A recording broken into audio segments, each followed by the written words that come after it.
La haula wa la quwwata illa billah.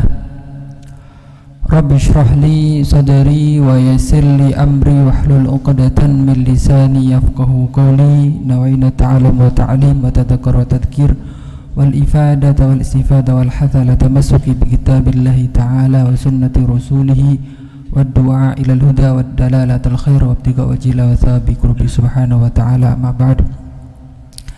Yang saya hormati jajaran pengurus Masjid Ar-Ridha dan seluruh jamaah sholat zuhur yang dimulakan oleh Allah Subhanahu wa ta'ala.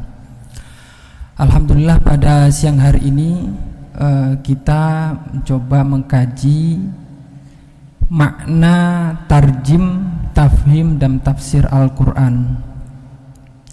Perlu kita ketahui bahwa Al-Quran itu sebenarnya memang diperuntukkan untuk kita, tidak hanya dibaca, namun Al-Quran juga dimengerti apa maksud kandungannya sebagai sebuah pedoman hidup kita, gerak-gerik kita, baik di sini, di dunia maupun nanti di akhirat. Karena Al-Quran itu ada fase-fase. Pertama, belajar membacanya. Kemudian setelah belajar membaca, belajar memahami. Syukur-syukur sebelum memahami atau saat memahami juga kita bisa menghafal. Itu pun tidak harus sebenarnya menghafal. Ketika kita memahami, baru level selanjutnya adalah mengamalkan atau mempraktekkan. Sehingga Al-Quran itu sebenarnya harusnya bagaimana kita mempraktekkan apa yang dikandung dalam Al-Quran. Ya, mempraktekkan Al-Quran itu salah satunya ya mempelajari ilmu agama dengan melaksanakan syariat perintah Allah dan menjauhi larangannya. Berkenaan dengan tema hari ini, saya diminta oleh jajaran pengurus Masjid Ar-Ridha untuk membahas makna tarjim, tafhim, tafsir Al-Quran. Judul ini sebenarnya untuk kita agar mendalami atau mengerti makna Al-Quran itu, sebagaimana di tombok hati itu Bapak. Yang satunya adalah membaca Quran dengan maknanya. Maknanya apa? Karena salah satu obat hati adalah kita bisa menyelami seluruh isi dalam Al-Quran. Nah, kemudian yang diberi judul tarjim, tafhim, tafsir Al-Quran itu apa? Intinya semuanya sama sebenarnya. Intinya semuanya adalah untuk mengerti dan mendalami apa sih maksud ayat-ayat Al-Quran ini. Nah, yang pertama adalah mengenai tarjim Al-Quran. Tarjim Al-Quran itu Bapak, sebenarnya bahasa yang melekat di kita adalah terjemah. Dalam bahasa Arab itu ada ilmu morfologi, ilmu bolak-baliknya kata, jadi berubah kata. Tarjama yutarjimu tarjamatan. Makanya kalau di bahasa Indonesia terjemah Pak, orang menterjemah itu sebenarnya kata serapan dari bahasa Arab. Nah, karena tarjamah itu dari bahasa Arab, tarjamah, yutarjimu, terjemah. Sedangkan tarjim itu dari mana? Tarjim itu bentuknya bentuk fi'il amr. Fi'il amr itu kata perintah. Tarjim, terjemahkanlah Anda, terjemahkanlah. Tarjim seperti itu. Kalau terjemah itu kata bentuk tarjamah, kata benda abstrak seperti penterjemahan seperti itu. Nah, arti kata tarjamah dan tarjim sebenarnya secara bahasa berarti menjelaskan atau mengalihkan. Kalau bahasanya Abdul Azim Al-Zurqani dalam kitab Mahnul Irfan adalah at-ta'bir an ma'na kalamin fi lughatin bi kalamin akhar min lughatin ukhra ma'al wafa' bi jami'i ma'anihi wa maqasidi. Artinya yang namanya terjemah itu adalah meredaksikan, menjelaskan dengan cara mengalih bahasakan, pengalihan bahasa dari bahasa sumber. Nah, ya, kalau di sini bahasa sumbernya kalau Al-Quran adalah bahasa Arab. dari bahasa sumber ke bahasa sasaran. Bahasa sasarannya apa? Kalau di Indonesia terjemah bahasa Indonesia berarti ya terjemah bahasa sasarannya adalah bahasa Indonesia. Nah, bahasa sasaran. Tapi pengalih bahasan ini harus dengan segenap makna, bijami'i maqasidihi, segenap makna dan maksudnya. Artinya yang namanya terjemah itu mau tidak mau ya seperti menjadi ganti ataupun wakil. Bapak-bapak kalau punya buku terjemah dari bahasa Inggris atau bahasa asing, katakanlah seperti buku yang orality dan literasi Walter Ong, itu diterjemahkan bahasa Indonesia dengan kata keaksaraan dan literasi, kelisanan dan literasi. Ya berarti itu bukunya Jeong meskipun berbahasa Indonesia. Jadi bentuk bukunya itu juga dari maksudnya juga mewakili bahasa aslinya. Makanya mengenai penerjemahan Al-Quran ini para ulama, terutama para ulama tafsir dan ilmu Al-Quran, itu terjadi perdebatan sengit mengenai penerjemahan Al-Quran. Kok didebatkan, kenapa? Karena khawatir kalau Al-Quran ini diterjemahkan itu akhirnya Al-Quran yang asli yang berbahasa Arab itu ditinggalkan, Pak. Contoh paling gampang adalah kita berkaca kepada tetangga agama sebelah yang server sebelah itu. Itu Injil, Taurat, itu kan asalnya bukan bahasa Inggris atau bahasa Indonesia, tapi karena ada versi Inggris, kemudian Yunani, kalau Taurat mungkin Ibrani, lah bergeser-geser akhirnya terjemah-terjemah. Akhirnya kan lama-lama yang asli ditinggalkan. Nah akhirnya apa? Akhirnya ya banyak hal-hal yang ya itu tadi, otensitas atau keaslian Al-Quran atau kitab suci itu akan lambat laun akan hilang. Makanya beberapa pendapat menerjemahkan Al-Quran itu dibatasi banget atau dilarang bahkan, karena kekhawatiran itu tadi. Lama-lama orang nggak mau baca tahsin atau tajwid dengan ustadz istajib ataupun yang lainnya, karena sudah cukup pakai terjemah Al-Quran. Akhirnya itu salah satu kekhawatiran. Makanya penerjemahan Al-Quran itu ada yang tidak membolehkan, tapi lebih spesifiknya penerjemahan. Karena kenapa? Karena itu tadi, karena khawatir huruf yang asli yang bahasa Arab nggak mau baca Al-Quran. Padahal membaca Al-Quran adalah muta'abbad bitilawati, membacanya saja dinilai ibadah. Meskipun nggak paham, Pak, baca alif lam mim dan seterusnya, alhamdulillahirabbil alamin dan seterusnya, meskipun nggak paham tetap dinilai ibadah. Tapi ketika orang sudah bergeser ke terjemah, khawatir meninggalkan itu. Yang kedua, alasan kenapa penerjemahan itu sangat-sangat dibatasi, terjadi perdebatan. Kedua adalah karena yang namanya bahasa itu punya karakteristik dan perbedaan masing-masing, Pak.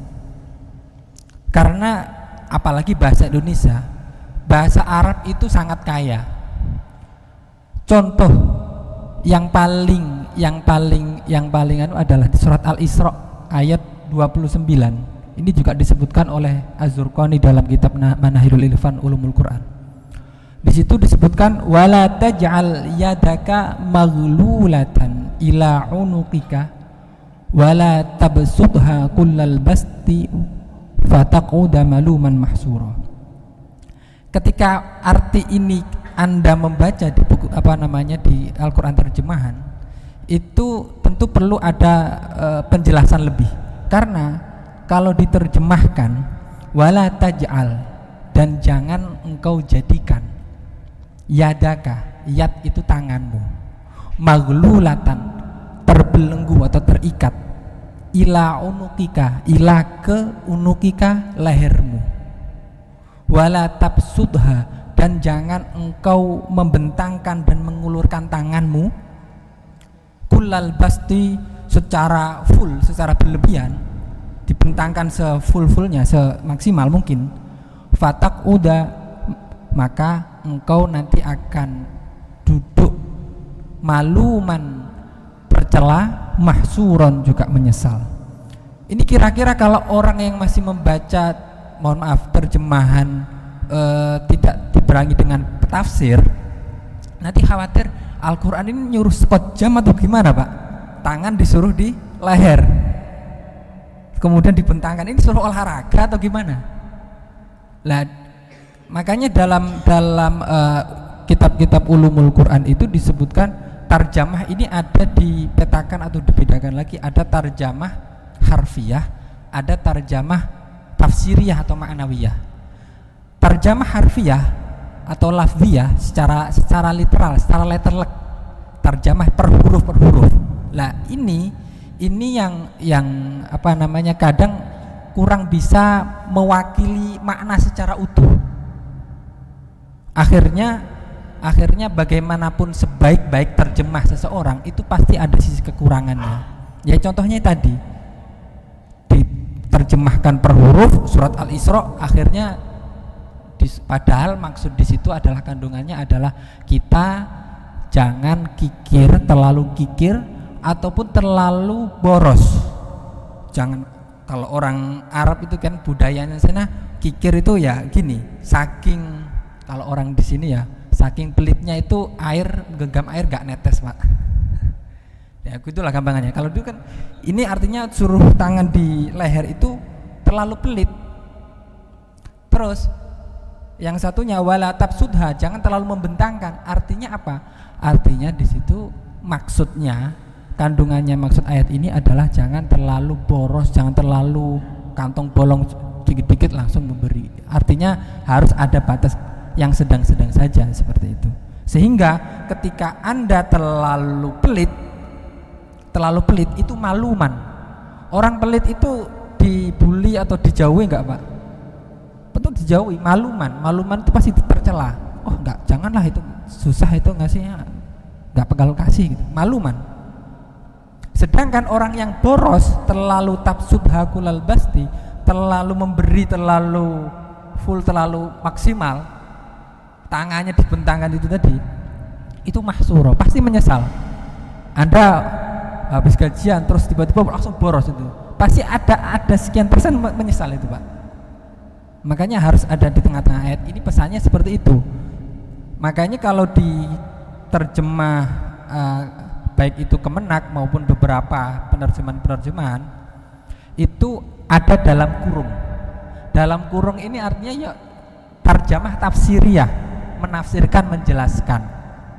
Ini berkenaan dengan tentang terjemah Pak. Sebenarnya detail banget penjelasan ataupun keterangan tentang penerjemahan Al-Quran.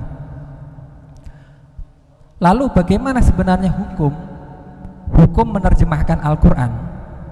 Hukum menerjemahkan Al-Quran itu perlu diperinci. Kalau penerjemahannya secara harfiah, Al-Quran tidak mungkin diterjemahkan secara letterlek tadi. Contohnya itu tadi ayat ini. Kalau terlalu letterlek nanti ada maksud yang hilang di situ.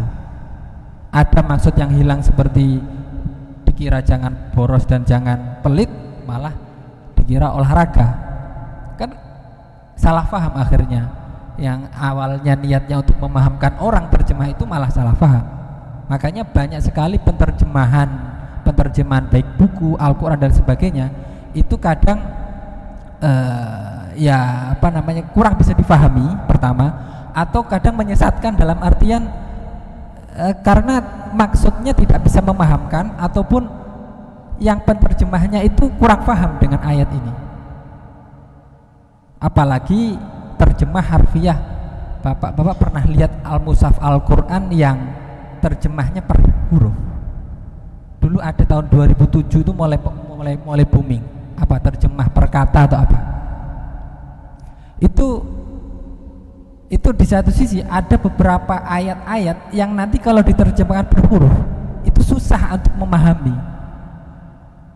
Padahal niatnya agar apa? Agar masing-masing orang yang mempunyai atau membaca terjemah per kata itu tahu, oh kata ini artinya ini. Salah satu contohnya adalah di surat Yusuf. Qalu ya ayyuhal azizu innalahu aban syaikhon kabiron. Syaikhon kabiron itu orang tua, kabiron itu besar tuh, besar utuhannya. Nah, di terjemahan di situ dia memilih innalahu, dia baginya memiliki aban, bapak, syekhon kabiron, syekhon tua, kabiron, sangat begitu, terlalu tua, tua sekali. Padahal kabir itu artinya itu bukan sekali. Nah di situ kan ada miss, karena antara budaya bahasa yang menjadi budaya Indonesia dengan Arab itu tentu berbeda. Contoh yang kata-kata kisah makna kiasan adalah kalau di sini panjang tangan itu artinya apa, Pak? Suka mencuri.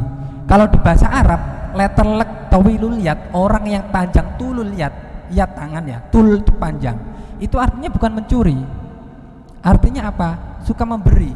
Dan ini kan berbeda karena budayanya memang berbeda. Ini perlu benar-benar orang yang menerjemahkan itu paham dua bahasa dan paham dua budaya tersebut.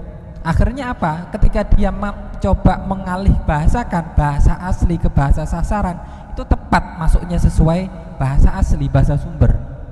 Makanya di sini penerjemahan itu pasti ada miss sedikit gitu.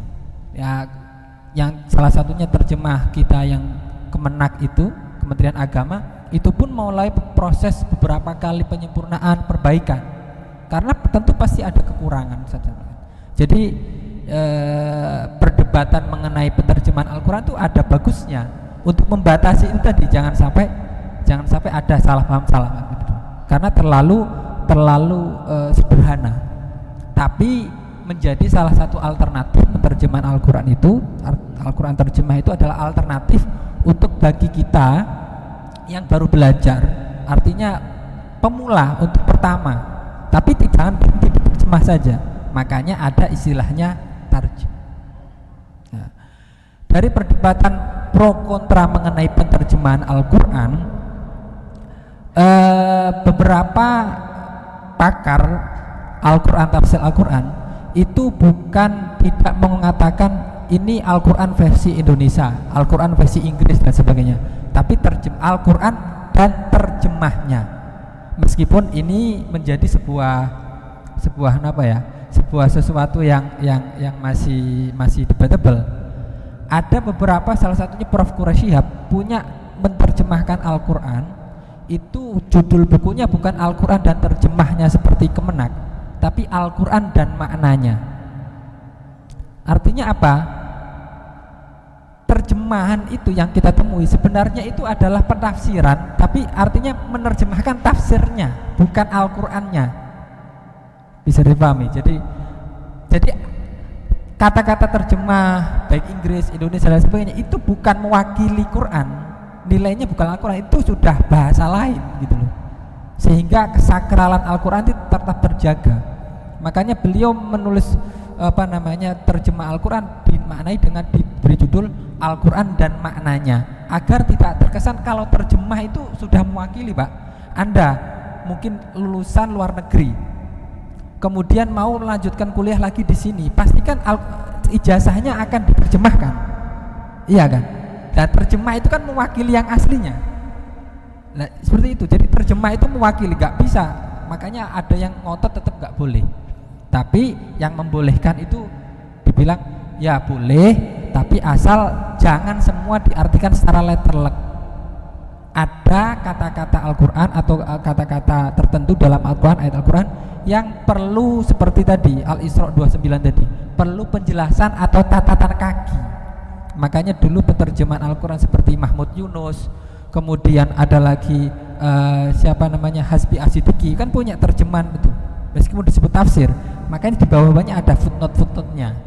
Itulah yang terjemah tafsiriyah maksudnya. Itu mengenai tarjim Al-Qur'an. Nah, jadi ada terjemah harfiah letterlek, ada terjemah tafsiriyah. Kemudian yang selanjutnya adalah tafhim Al-Qur'an. Sejatinya kata tafhim Al-Qur'an ini saya sendiri belum menemukan di konsep di ulumul Qur'an. Namun setelah saya telusuri, tafhim Al-Qur'an ini secara historis, secara sejarahnya itu awal kali yang mempopulerkan istilah tafhim Al-Quran adalah Abul A'la Al-Maududi, seorang ulama Pakistan yang ya salah satunya konsen di bidang Al-Quran. Beliau menulis buku, ya tafsir lah, semacam tafsir gitu, sebanyak 6 jilid yang diberi judul Tafhim Al-Quran. Tafhim Al-Quran beliau tulis selama 30 tahun, 6 jilid itu. Nah, judul besarnya tafsir itu untuk menjelaskan kandungan itu namanya Tafhim Al-Quran. Jadi Tafhim Al-Quran.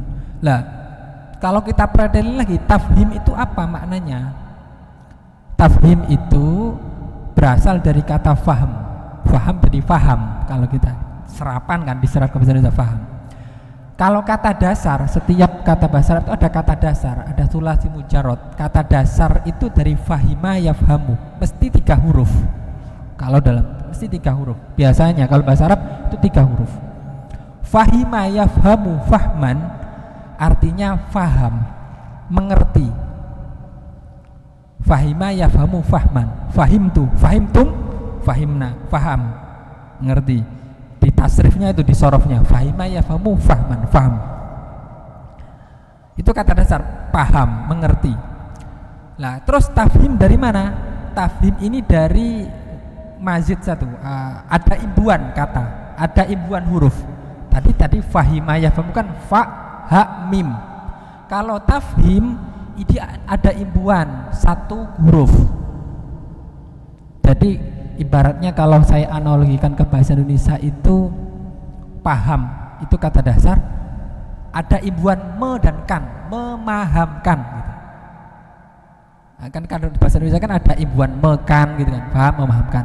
Begitupun di dalam bahasa Arab ada sorof tadi, fahima ditambahi 1 huruf menjadi fa'ala, fahama yufahimu tafhiman, sebuah upaya, sebuah usaha untuk memahamkan. Makanya tafhim, kalau diartikan tafhim sebagaimana judulnya tafsir Abul A'la Al-Maududi, beliau nulisnya ini bukan pakai bahasa Arab, nulisnya pakai bahasa Pakistan, itu bahasa apa? Bangla ya Pak? Ya itu. Kemudian meskipun diterjemahkan tafhim kalau diterjemahkan bahasa Arab, bahasa beberapa lainnya, itu diberi judul Tafhimul Quran, upaya untuk memahamkan Al-Quran, bukan Al-Quran yang dibuat paham, tapi memahamkan orang lain agar paham Al-Quran. Jadi ada imbuhan me dan kan, ini tafhim Al-Quran. Kemudian saya juga belajar ya dari judul ini, saya terbantu lagi banyak ilmu baru dari judul dari panitia ataupun pengurus Masjid Ridho ini. Ternyata tafhim ini itu diadopsi, istilah kitabnya Abul A'la Al-Maududi ini diadopsi oleh beberapa kawan-kawan kita, beberapa ormas itu menggunakan kata tafhim Al-Quran. Bagaimana upaya memahamkan orang lain, menjelaskan. Yang saya temukan diantaranya, mungkin nanti dikoreksi bagi teman-teman yang tahu mengenai tafhim, ini lebih mirip kepada terjemah harfiah. Contohnya, metode cara memaknai Al-Quran, cara memaknai atau memahamkan kata per kata Al-Quran dengan cara metodenya kata per kata. Iyyaka na'budu wa iyyaka nasta'in.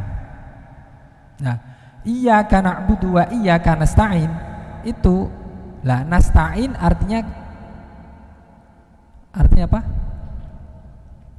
Minta, memohon pertolongan. Kalau na'budu, kami menyembah. Nah, ini kan perkata, kata perkata. Nah, tafhim metode tafhim ini perkata perkata. Lah, iyyaka artinya apa? Hanya kepadamu. Ka itu iyyaka sebenarnya kepadamu. Iyyaka na'budu, iyyaka na'budu, hanya kepadamu. Iyyaka arti asalnya iyyaka kepadamu. Na'budu itu artinya kami menyembah. Iyyaka kepadamu, nasta'in kami minta tolong. Gini, kalau dalam grammarnya bahasa Arab, kalau di Indonesia itu kan grammarnya SPOK, subjek, predikat, objek. Itu urutannya itu seperti itu. Begitupun di bahasa Arab, Kaidah asalnya adalah fiil, predikat kalau ini fiil, fa'il, maf'ul. Predikat, subjek itu fa'il pelakunya, kemudian objek maf'ul. Lah, dalam kaidah bahasa Arab kalau objek kan harusnya di belakang. Ketika sesuatu yang di belakang salah satu maf'ul objek itu didahulukan, itu ada mengandung arti hasr. Mengandung arti hasr itu membatasi. Makanya Ustadz Istajib tadi memaknai iyyaka na'budu hanya kepadamu. Berarti iyyaka na'budu dengan na'buduka itu beda. Kalau na'buduka kami menyembahmu, bisa jadi menyembah yang lain, Tapi kalau iyyaka na'budu hanya kepadamu. Hanya kepadamu. Begitupun kalau yang baru belajar bahasa Arab, aku cinta kepadamu, apa artinya? Uhibbuka. Kalau uhibbuki atau uhibbuka itu bisa jadi Anda cinta kepadamu, bisa kepada dia gitu. Tapi ketika objeknya, maf'ulnya itu didahulukan, berarti urutannya bukan SPO, OPS gitu ya. Maf'ul itu artinya untuk membatasi. Ya, iyyaka na'budu wa iyyaka. Hal-hal detail-detail seperti ini kan tidak mungkin di-cover oleh terjemah atau gitu. Nah, makanya perlu adanya upaya pentafsiran itu. Jadi dijelaskan. Sehingga metode memahami Al-Qur'an itu sangat beragam. Contoh yang lain yang sering kita baca adalah Maliki Yaumiddin. Maliki Yaumiddin itu kita tahunya memahaminya apa? Maliki Yaumiddin itu, Pak. Merajai hari akhir. Kalau dipreteli satu persatu, Maliki Yaumiddin, Malik, makanya ada qiraat, ada yang membaca Maliki Yaumiddin, ada Maliki Yaumiddin. Itu artinya sudah berbeda. Kalau Maliki Yaumiddin enggak panjang, itu artinya yang raja, yang merajai. Malik, nah, makanya Abdul Malik, Malik itu raja, penguasa. Kalau Malik yang memiliki, sehingga kata Maliki Yaumiddin itu artinya bisa memiliki, bisa menguasai. Maliki Yaumiddin. Jadi sangat-sangat mana Maliki? Kan ada Pak sekarang orang menguasai tapi gak memiliki tapi menguasai. Ada tukang parkir. Itu gak memiliki tapi menguasai itu. Ada yang memiliki tapi gak menguasai. Ya nanti cari contoh sendiri-sendiri. Tapi hanya Allah yang memiliki sekaligus menguasai. Allah itu yang memiliki dan menguasai. Jadi kata Malik itu sudah sangat kompleks banget. Jadi kalau satu kata diterjemahkan saja itu tidak bisa mengcover makna lain gitu loh. Jadi itu hanya salah satu opsi saja terjemah. Kemudian Yaumiddin itu artinya din itu bisa agama, bisa pembalasan, bisa hari akhir, itu banyak. Jadi makanya ketika kita membaca tafsir kok banyak sekali penafsirannya, yaitu memang semuanya Al-Qur'an itu kata Sayyidina Ali hammalatul wujuh, memiliki banyak kemungkinan makna. Kemudian yang terakhir adalah tafsir. Tapi sebelum ke tafsir, yang sering kita dengar adalah tadabbur sebenarnya. Tadabbur itu seperti apa? Ketika kita sudah menyerap sebuah makna dari Al-Qur'an, baik itu melalui terjemah maupun tafsir, kita itu Al-Qur'an direlatekan dengan kehidupan kita, sekitar kita maupun diri kita, sekeliling kita. Itu. Jadi ketika kita semua membaca seperti iyyaka na'budu wa iyyaka nasta'in atau ihdinas siratal mustaqim, kita merenung, melihat kita sudah sampai sejauh mana gitu. Jadi di posisi kita dengan posisi Al-Qur'an itu sudah sedang berjarak atau tidak. Nah, tadabbur. Tadi kata, dan juga melihat ke belakang. Ke belakang itu kita sudah mengajarkan apa saja. Makanya kata, mohon maaf ya, dubur itu kan di depan atau belakang. Makanya ada dubur, kubul. Kubul itu menghadap depan, dubur belakang. Tadabbur itu di belakang. Jadi kita mencoba melihat ke belakang yang sudah kita pekerjakan, kemudian di ngaca dengan apa makna dari Al-Qur'an. Tadabbur. Simpelnya seperti itu. Kemudian yang terakhir adalah mengenai tafsir Al-Qur'an. Nah, tafsir Al-Qur'an ini lebih fluid atau lebih cair ya. Artinya para ulama menafsirkan tafsir itu dari kata fassara yufassiru, artinya menjelaskan, membuat sesuatu yang masih belum jelas menjadi jelas. Tafsir mimpi, tafsir dan sebagainya. Jadi kan mimpi kan masih isyarat-isyarat ya, perlu ditafsirkan, perlu dijelaskan. Nah, tafsir Al-Quran itu adalah upaya menjelaskan maksud dan makna Al-Quran sesuai dengan kadar kemampuan manusia. Artinya apa? Ada jarak antara Al-Quran dengan tafsir, karena tafsir ini produk dari seorang manusia yang pasti ada batasnya. Jadi tafsir itu kebenaran yang relatif, tapi Al-Quran kebenaran yang absolut. Kebenaran yang absolut. Kemudian salah satu contohnya adalah tafsir ini, kita semua pasti sebelum sholat itu wudhu. Ayat berkenaan dengan tentang wudhu itu kan surat Al-Maidah ayat 6. Ya ayyuhalladzina amanu idza qumtum ila shalah, jika kalian mau sholat, fagsilu wujuhakum, basuhlah wajah. Dibasuh wajah itu mana? Ya wajah semua ini. Ada yang mendefinisikan wajah mulai tumbuhnya rambut sampai janggut sini. Wujuhakum, dibasuh. Basuh itu dialirkan air. Wa aidiyakum, dan tangan ilal marofiki, ke siku. Lah ke siku ini, ke-nya itu, ilanya itu sampai gini. Ustaz Istajib pergi dari sini ke Bogor. Sampai Bogor atau masih sebelum Bogor tadi, atau sudah sampai Bogor gitu loh. Jadi ada ilah. Jadi ilah itu, lah itu di situ rikitnya tafsir itu dijelaskan di situ. Maksud ilal marofik itu orang basuhnya itu sikunya sudah termasuk dibasuh atau tidak. Lah itu ranahnya tafsir, dijelaskan, dipreteli di situ. Kemudian wamsahu biruusikum, usaplah ruusikum. Nah, kalau biruusikum diperjama letterlek bahaya dengan kepala. Maksudnya ya kepala kalian, yang basuh kan tangan bukan kepala. Maksud kepalanya dibasuh. Nah, kepala dibasuh itu yang kepala yang berapa yang dibasuh? Nah, di sini banyak perbedaan tafsir. Imam Syafi'i menafsirkan biruusikum karena ada huruf ba, di situ cukup sedikit saja. Ada Imam Hanafi, Abu Hanifah itu menjelaskan yang namanya kepala, kalau sini itu bukan kepala itu paling enggak sepertiga, jadi agak harus gini. Lah Imam Maliki yang namanya kepala harus seluruhnya, karena ru'us ini bentuknya plural jamak bukan roksun, jadi Imam Maliki harus seluruhan. Nah ini kan ranahnya tafsir. Nggak mungkin kita akan memahami bagaimana cara wudhu melalui terjemah, kurang, perlu penjelasan yang sangat utuh. Sehingga secara ringkas kesimpulannya adalah Al-Quran perlu dibedakan antara Al-Quran dan terjemahnya. Terjemah itu bukan Al-Quran.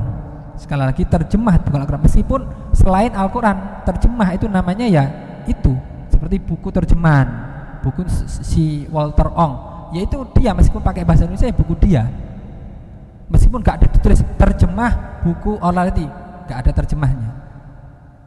Dibedakan antara Al-Quran dan terjemahnya. Tapi kalau tafsir, kenapa tafsir banyak dan diperbolehkan, artinya tidak ada perdebatan? Karena setiap buku tafsir pasti ada kata tafsir.